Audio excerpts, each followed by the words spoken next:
নমস্কার, তন্ত্রমন্ত্রে আপনাকে স্বাগত। কঠিন কষ্টই কি বাঁচিয়ে রাখে?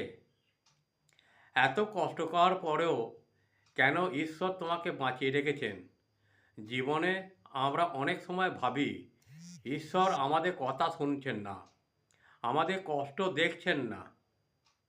কিন্তু শাস্ত্র বলে ঈশ্বর কখনো দেরি করেন, কিন্তু অবহেলা করেন না। ভগবদ গীতায় শ্রীকৃষ্ণ অর্জুনকে বলেছেন, যা কিছু ঘটে তা কোনো না কোনো কারণে ঘটে, আর সেই কারণটা তোমার মঙ্গলের জন্যেই। আজ তুমি যে কষ্টের মধ্যে দিয়ে যাচ্ছ, হয়তো সেটাই তোমাকে শক্ত করে তুলছে। একটা বীজকে যদি মাটির নিচে চাপা না দেওয়া হয়, তাহলে তার থেকে গাছ বের হবে না। ঠিক তেমনি তোমার জীবনে অন্ধকার সময়গুলো তোমাকে তৈরি করছে, তোমাকে গড়ে তুলছে। আমরা মানুষরা সব কিছু এখনই চাই, কিন্তু ঈশ্বর সময় নিয়ে কাজ করেন। তিনি জানেন কখন তোমাকে ভাঙতে হবে আর কখন তোমাকে জিতিয়ে দিতে হবে। তাই যখনই জীবনে কষ্ট আসে, ভেঙে পড়ো না। নিজেকে বলো, এটা আমার শেষ নয়, এটাই আমার আরম্ভ।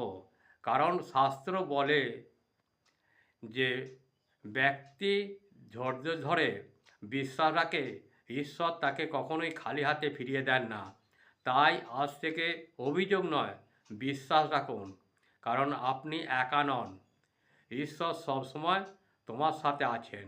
হয়তো এই কষ্টটাই আসল গন্তব্যে পৌঁছে দেবে আপনাকে। যদি বিষয়টি ভালো লাগে, তাহলে আমাকে একটা লাইক, শেয়ার ও সাবস্ক্রাইব করতে ভুলবেন না। যারা আমাকে সাবস্ক্রাইব করেছেন, তাদের উদ্দেশ্যে জানাই আন্তরিক ভালোবাসা ও বড়দের প্রণাম।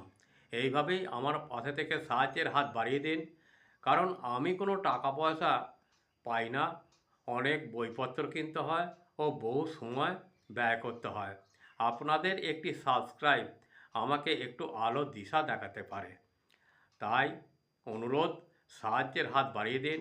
শেষে বলি, মা তারা, ঠাকুর রামকৃষ্ণ, মা সারদা, বাবা বামদেব সকলকে ভালো রাখুন, সুস্থ রাখুন ও সকলের মঙ্গল করুন।